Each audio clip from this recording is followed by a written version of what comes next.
Hello students, welcome to your classical mechanics class. In this lecture, we will talk about the reduction of two-body problem to one-body problem. In your senior secondary classes, you have already learned that to write the equation of motion in the Newtonian mechanics, we write, if you consider the example of projectile motion, then you write the expression as md square x upon dv square in this form. So this is force, mass into acceleration. So here there is a double derivative of x with respect to t. If you solve this expression, you have m dx upon dt plus some constant. And if you further solve it, then you have m dx mx plus c 1t plus c. So you have two constants. So you have to have two constants. Now, today we will talk about two-body problems. For our two bodies, you have two equations.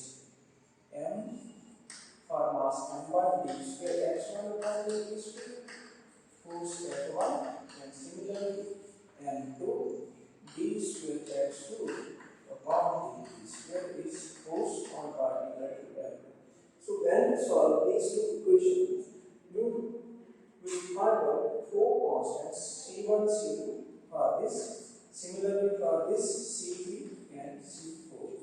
So finally you have C1, C2, C3 and C4, four unknown constants. So to get the final set of equation, you have to find out these four constants. So it means we have a complicated problem. So we will try to find out the convenient equation of motion so that to solve that equation we require minimum number of these unknown constants. So for that we will reduce to two-body problem to one-body problem, and then we can implement it for our many-body problem to one-body problem. So we consider a frame of reference.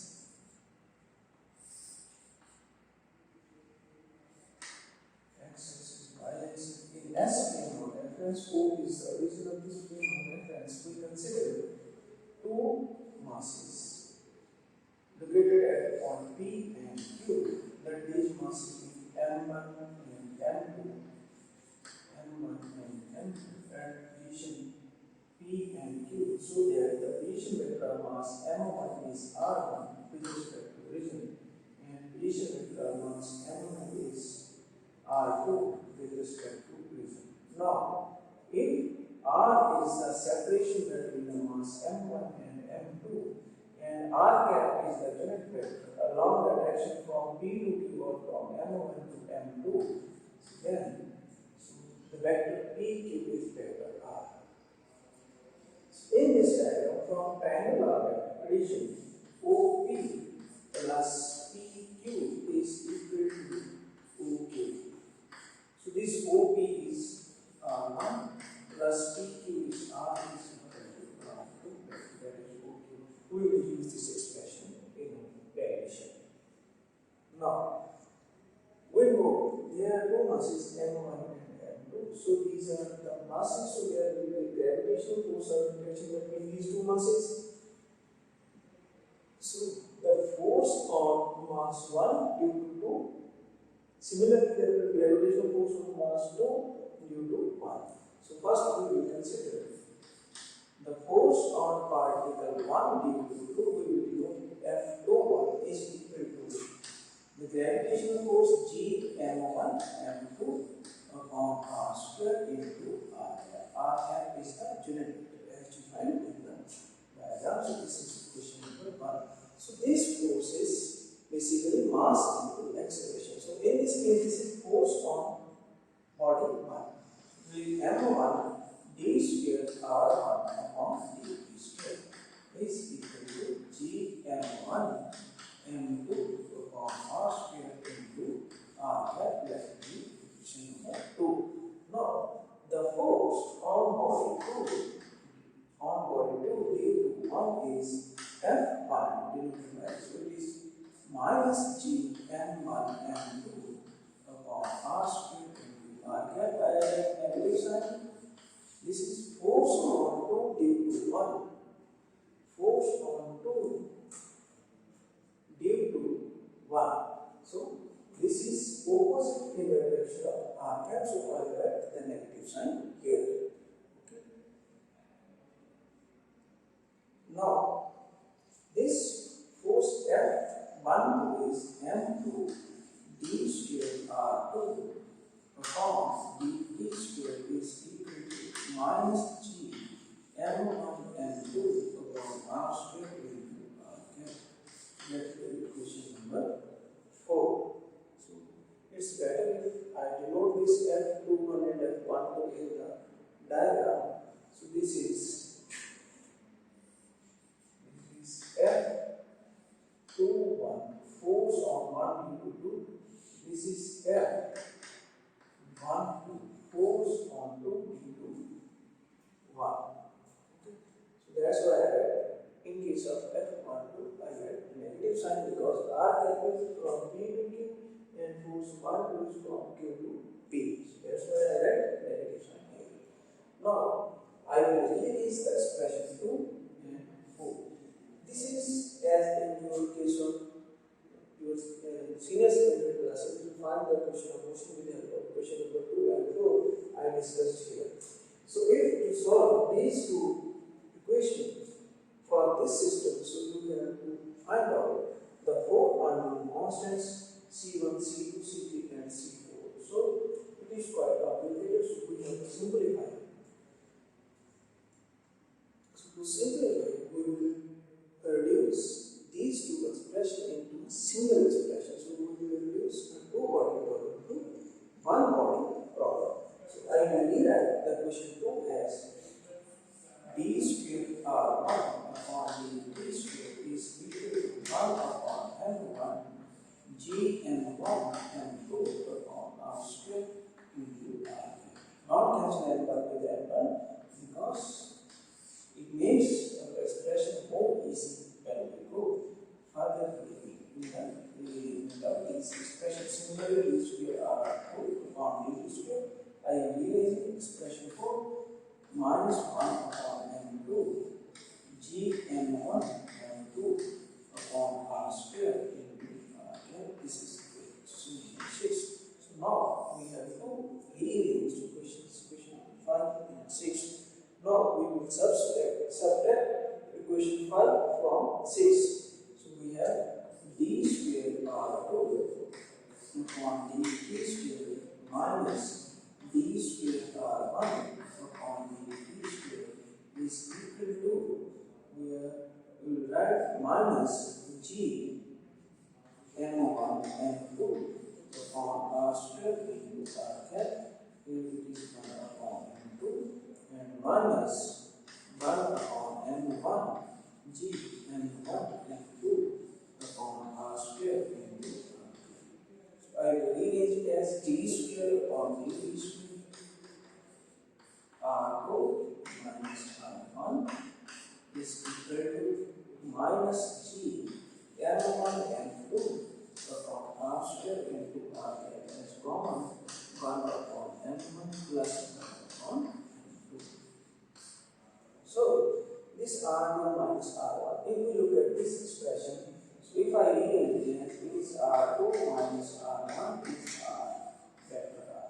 So this vector R is the separation of the mass M1 and M2. So I will substitute this as d square R upon d square is equal to minus G M1 M2 upon R square into R cap. So this is 1 upon M1 plus 1 upon M2. So what is 1 upon M1 plus 1 upon M2? 1 upon M1 plus 1 upon M2 is equal to 1 upon mu. What is this mu? Mu is the reduced mass. This is the concept of reduced mass. So with the help of this concept, we will reduce a two-body problem to one-body problem. So I will substitute this as d square R minus pi upon mu g m1 m2 upon r square into r cap. So this g m1 m2 upon r square into r cap is mine with negative sign is f1 2. So I will write it as mu d square r upon d square is equal to f1 2.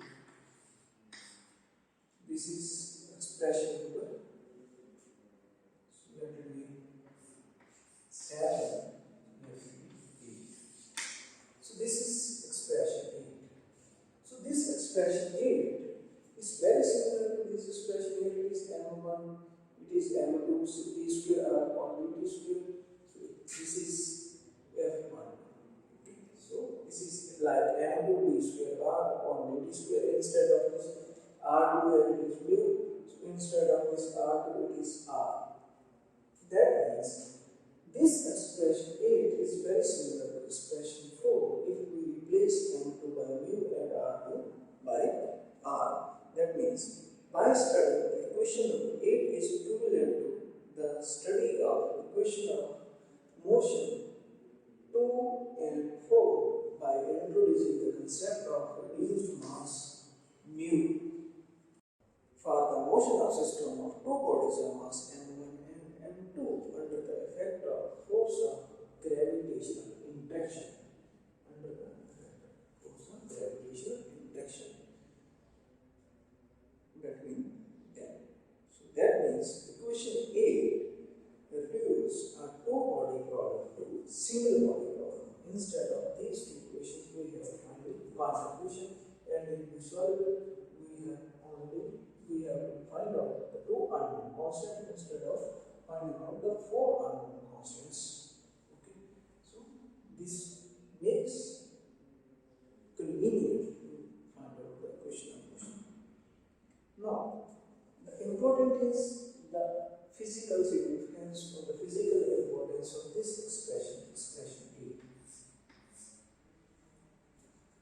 Now, in the expression 8, this vector r is r2 vector r2 minus vector r1 is the position vector of mass m2 with respect to mass m1, and that means this equation represents the equation of motion of mass mu moving under the effect of same force as the force of gravitational interaction between the masses m1 and m2. If you look at this expression, then mass mu is situated at the position of mass m2.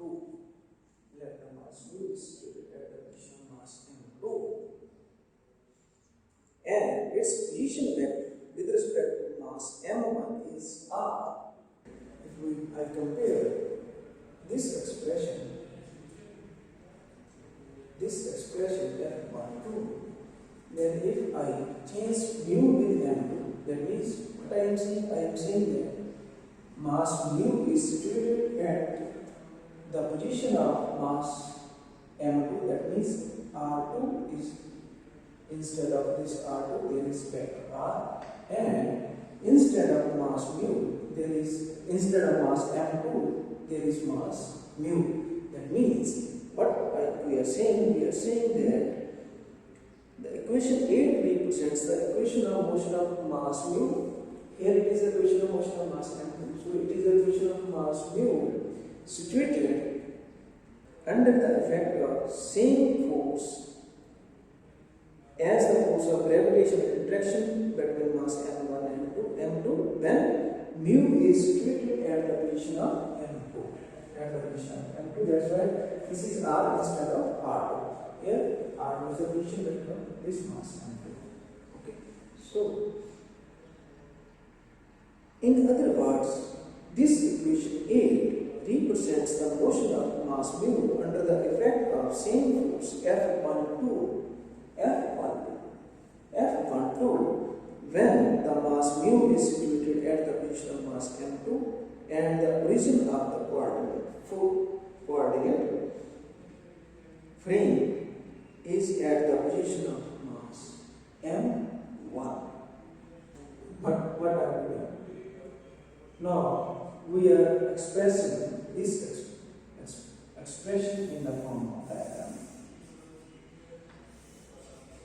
If I place mass m1 at the origin point and mass m2,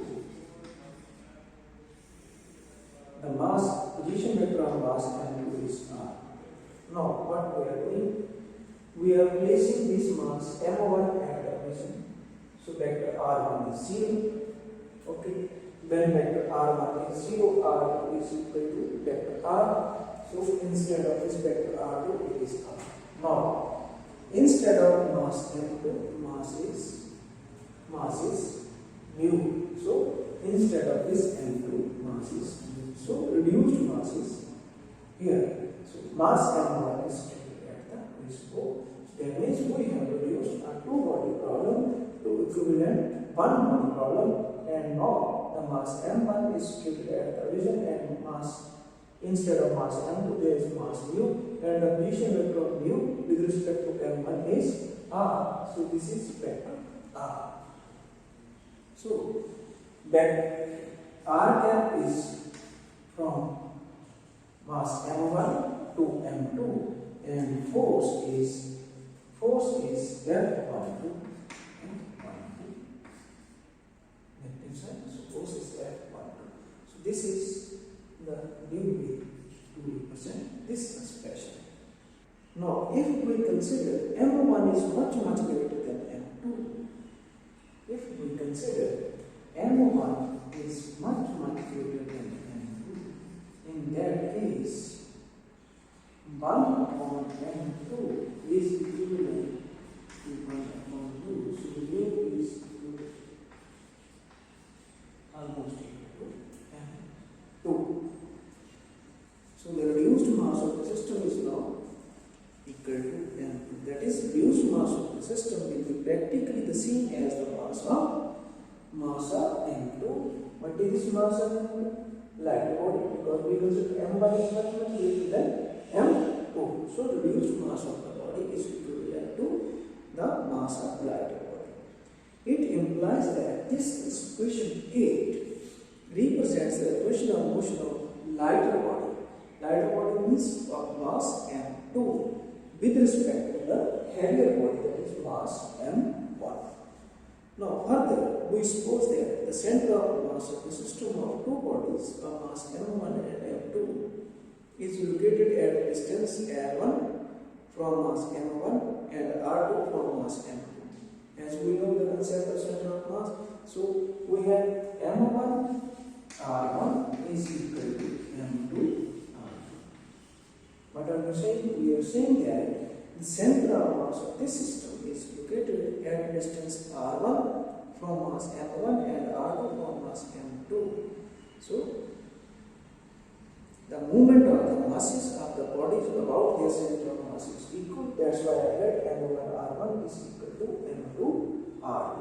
So if I rearrange it as this r1 is equal to m2 upon m1 into r2.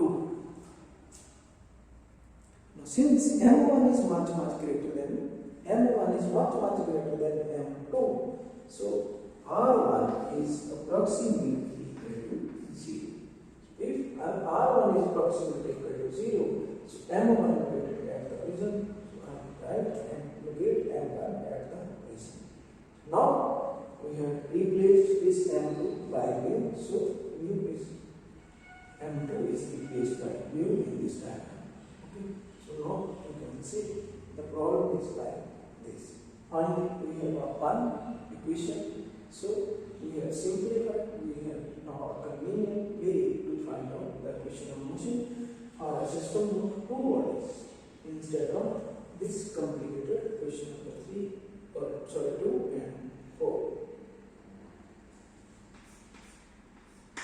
This is all about the concept of reduced mass, which helps us to reduce a two-body problem to one-body problem. The center of mass of the system of two bodies, m1 and m2, coincide with the heavier mass,